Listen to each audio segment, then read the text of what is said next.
నమస్కారం, welcome to I dream. ధర్మ మార్గం విత్ విజిత కార్యక్రమానికి స్వాగతం. ప్రస్తుతం మనతో పాటు ఉన్నారు శ్రీ కామాఖ్య అమృత శోధన సంస్థ వ్యవస్థాపకురాలు, శ్రీ విద్యా ఉపాసకురాలు వేణుశ్యామ అమ్మగారు. ఇప్పుడు అమ్మతో మాట్లాడి మనకున్న సందేహాలన్నింటినీ నివృత్తి చేసుకునే ప్రయత్నం చేద్దాం. నమస్తే అమ్మా. అమ్మ, చాలా వరకు దేవతారాధనలో ఉన్నవారు, ఎక్కువగా భక్తి ఉన్నవారు భావించేది ఏంటి అంటే, ఎక్కువగా భక్తి ఉన్నవారికే కష్టాలు ఎక్కువగా వస్తాయేమో. అంటే నేను ఎక్కువగా భక్తితో ఉంటున్నాను, ఎక్కువగా దైవత ఆరాధన చేస్తున్నాను, నాకే ఎక్కువ కష్టాలు ఉన్నాయి పక్క వాళ్ళతో నేను పోల్చుకొని చూస్తే గనక అని అనిపిస్తూ ఉంటుంది. ఇది మన భావనే అంటారా, వాస్తవానికి ఇది నిజమే అంటారా? ఏంటమ్మా, దాని గురించి వివరించండి. నిజం అబద్ధం కంటే భక్తి ఎక్కడ ఎక్కువ ఉందో, అంటే ఒక పూజ ఎందుకు చేస్తున్నాము అని అంటే, మనం కోరికతో చేసినా కోరిక లేకుండా చేసినా సరే, ఫైనల్గా మనం చేస్తున్నది పూజ ఎందుకు అంటే ఆ దేవతతో మనకి ఒక సంబంధం ఏర్పాటు చేసుకోవడానికి, అంటే ఆ కనెక్షన్ కోసం. ఆ కనెక్షన్ ఏర్పాటు అంటే చూడండి, మీరు ఎంత పెద్దది కాలే అనుకుంటే అంత ఎక్కువ కష్టపడాల్సి వస్తుంది.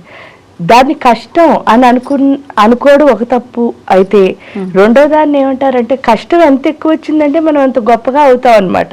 అది మనకు అర్థమైందా? మనం ఎందుకంటే మీరు ఏ పని చేసినా సరే కష్టపడితేనే కష్టే ఫలి, అంటే మీరు ఎంత కష్టపడితే అంత పెద్ద ఫలితం ఉంటుంది. కాబట్టి అది మనకు అర్థమైందా, ఇష్టంగా చేస్తాం. అలా కాకుండా రెండోది, ఇప్పుడు మీరు చెప్పినట్టు పక్క వాళ్ళకి లేవు నాకున్నాయి అనుకోవడం అసలు అంతకంటే తప్పు. ఎందుకు అంటే ఇక్కడ ఏ సాధన చేసినా సరే నాలో లోపాలని నేను తీసుకోవడానికి సాధన చేస్తున్నాను తప్పితే మీ గురించి ఆలోచించడానికి నేను సాధన చేయటంలే. అలాంటప్పుడు మీ మీద అంటే నేను ఎప్పుడైతే, అది కూడా మంచి కన్ను కాదు, ఒక రకంగా చెప్తే చెడ్డ కన్నే. నేను బాగాలేదనుకోవడం ఒకటైతే, మీరు బాగున్నారు అనుకోవడం తప్పు కదా. అంటే నేను బాగోవాలి అనుకోవడం రైట్, కానీ మీరు బాగున్నారు అనుకోవడం నేను బాగాలేదు అని, అది హెల్దీ కాదు. అంటే వాళ్ళంత బాగున్నారు, నేను ఎందుకు వాళ్ళ లేను అనుకోవడం అది తప్పు. ఎందుకంటే ఇంకోళ్ళ మీద జల్సీ కిందే లెక్క, అంటే ఈర్ష్యాసూయుల కిందే. అది అసలే పనికిరాదు సాధనలో. కాబట్టి ఇక్కడ కష్టాలు అన్నవి రావు నిజం చెప్తే. మన లోపల ఇప్పుడు సపోజ్ చూడండి, మన ఇంటి చుట్టూ ఒక మురిక్కాలు ఉంది. ఆ మురికి కాలువని మనం క్లీన్ చేయడం మొదలు పెట్టాం. క్లీన్ చేయడం మొదలు పెడితే ఫస్ట్ వచ్చే వాసనలు మురికి వాసనలనే కదా అంటారు. అయిపోయిన తర్వాత కదా అది ఫ్రెష్ అవుతుంది.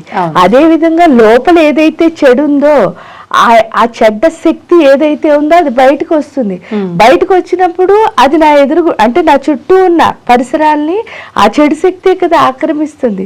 స్లోగా సాధన చేయగా చేయగా చేయగా ఈ లోపలున్న ఆ మురికి అంతా ఎప్పుడైతే పోతుందో అప్పుడు చూడండి, ఆ మురికి కాలం ఎంత ఫ్రెష్ గా ఉంటుందో, ఈ లోపలున్న మురికి గుంట కూడా అంతే ఫ్రెష్ గా మారుతుంది. ఆ మారిన తర్వాత దేవుడితో ఎప్పుడైతే కనెక్షన్ ఏర్పడిందో, మీరు అనుకున్నట్టు అవడం మొదలు పెడతా. అప్పటి వరకు ఈ విఘ్నాలు అనుకున్నా లేకపోతే కష్టాలు అనుకున్నా అవన్నీ మీరు కొని తెచ్చుకున్నవి తప్పితే, ఎందుకంటే ప్రకృతికి మనం ఏమిస్తే అదే వస్తుంది అని అందరూ నమ్ముతున్నారు కదా. అప్పుడు ఆ ప్రకృతి శక్తికి నేను ఈ విధమైన శక్తిని ఇచ్చినప్పుడు నాకు అదే శక్తి వస్తున్నట్టు అనిపిస్తోంది అంతే. ఎప్పుడైతే నాలో మార్పు వచ్చిందో, ఎందుకంటే దీనికి అంతటికీ కారణం మన మెదడే, అంటే మనం ఆలోచించే విధానం వల్లే. ఈ మంత్రం ఏం చేస్తోంది అంటే, దేవుడితో పూజ చేస్తే ఏమవుతోంది అంటే ఆలోచన విధానం అన్నది మారుతోంది. ఎప్పుడైతే ఆలోచన విధానంలో మార్పు వచ్చిందో, నా పని చేసుకోవడం నేను మొదలు పెట్టానో, అప్పుడు ఆటోమేటిక్గా నేను ఉన్నతంగా ఎదుగుతాను. అప్పుడు ఏ కష్టమూ ఉండదు.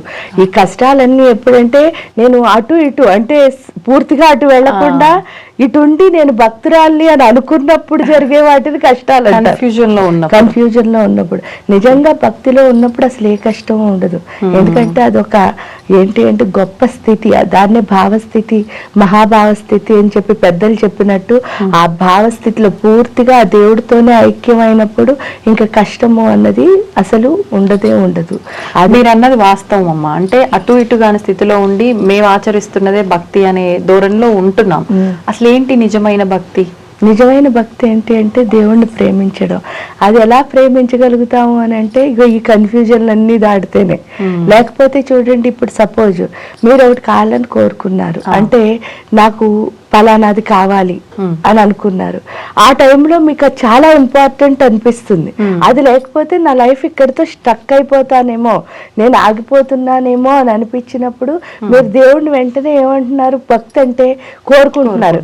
అంటే నాకు అది కావాలి దేవుడా అని అడుగుతున్నారు. అడిగినప్పుడు అది రాలేదు. అది రాకపోయేసరికి వెంటనే మీలో ఉక్రోషం, ఆ బాధ.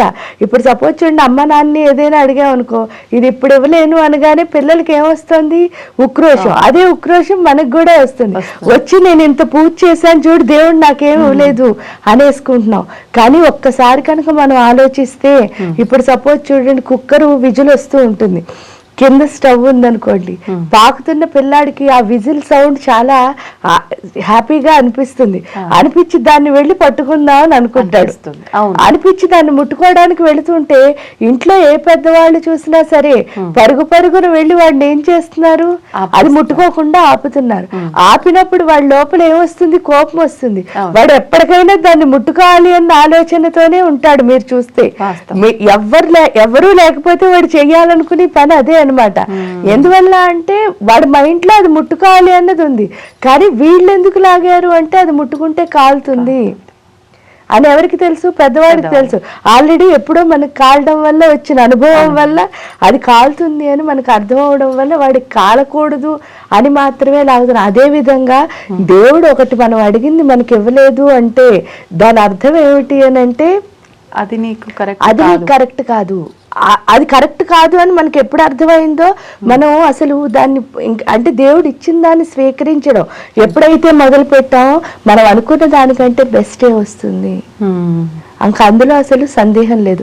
మొన్న చిన్న ఎగ్జాంపుల్ చెప్తా. హరిద్వార్ వెళ్ళాం కదా, హరిద్వార్ లో అభిషేకం చేయాలి అని అనుకున్నాం అమ్మవారికి.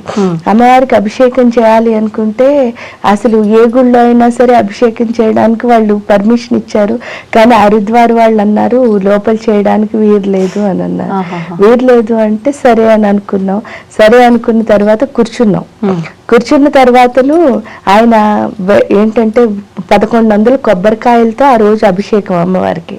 అభిషేకం అయితే ఆయన ఏం చెప్పారంటే, అమ్మ నువ్వు ఇక్కడ కూర్చుని మంత్రం చదువు, నేను కొడుతూ ఉంటాను కొబ్బరికాయలు అని చెప్పారు. అక్కడ ఉన్న ఆ గుడి యొక్క మహారాజు అంటారు వారు.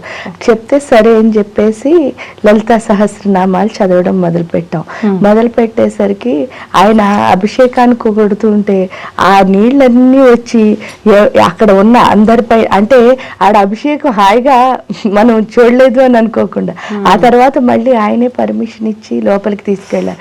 కానీ ఇప్పుడు ఆయన ఇవ్వలేదు కదా అని చెప్పి, అంటే చిన్నదనమాట. ఆ కాసేపు ఆ ఇవ్వను అన్న పర్మిషన్ ఇవ్వనన్న టైం ఉంది చూసారా, ఆ కాసేపు మనం మదన పడిపోయి అయ్యో చూడు ప్రతి గుళ్ళో చేసుకున్నాం ఇక్కడ ఎందుకు చేసుకోలేదు ఇది ఏమనని ఇలా అసలు ఆలోచించకూడదు. అక్కడ ఆ జరిగిన సిచ్యువేషన్ ని మనం ఎంజాయ్ చేయగలిగితే కనుక తప్పకుండా అమ్మవారి అనుగ్రహం మన పైన ఉంటుంది అన్నది ఇది లైవ్ ఎగ్జాంపుల్. ఇలాంటివి ప్రతి చోట అందరికీ జరుగుతూనే ఉంటాయి. కానీ జరిగినప్పుడు హ్యాపీ ఫీల్ అయిపోతాం.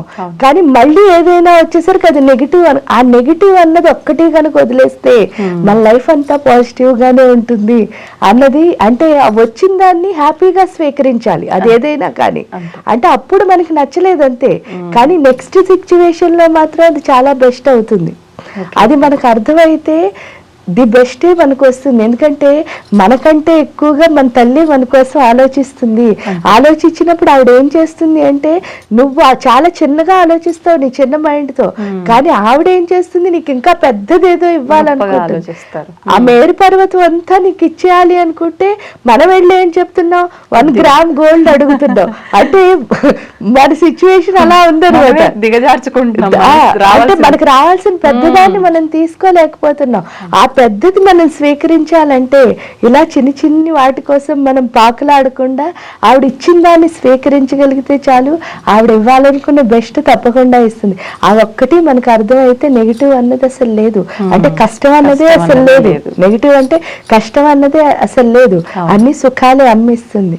ఎందుకంటే మీరే చూడండి, మీరు మీకు పిల్లాడో ఉన్నారు, మీరు వాళ్ళు పూర్తిగా 100 సంవత్సరాలు బతికితే 80 ఏళ్ళు మీ బాండింగ్ అంతే.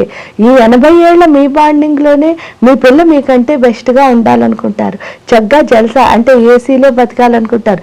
చిన్నప్పుడు మీరు ఏం అనుభవించలేదో అవన్నీ మీ పిల్ల ఎంజాయ్ చేయాలనుకుంటారు. అవును.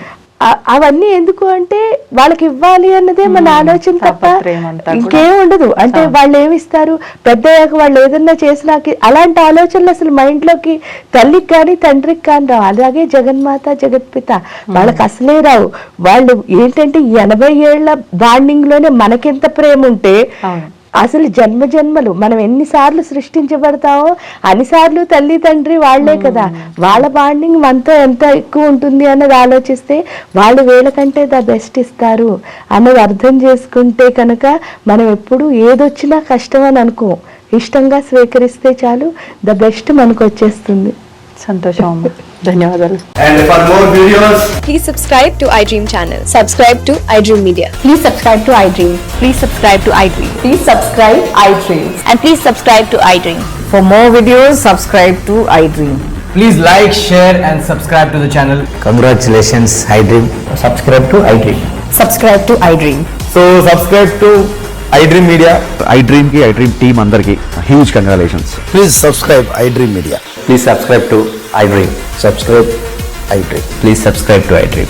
iDream అంటే నా కళల ఛానల్ సబ్స్క్రైబ్ చేసుకున్నారు, నోరు తిరుగుతలేదు, మీరైతే గంట గుర్తు కొట్టండి. For more such videos, please subscribe to iDream. Subscribe to iDream. Please subscribe to iDream. Please subscribe iDream Media. Please do subscribe to iDream. Please subscribe to iDream Media. For best entertainment and information, please subscribe iDream. And don't forget to subscribe to iDream.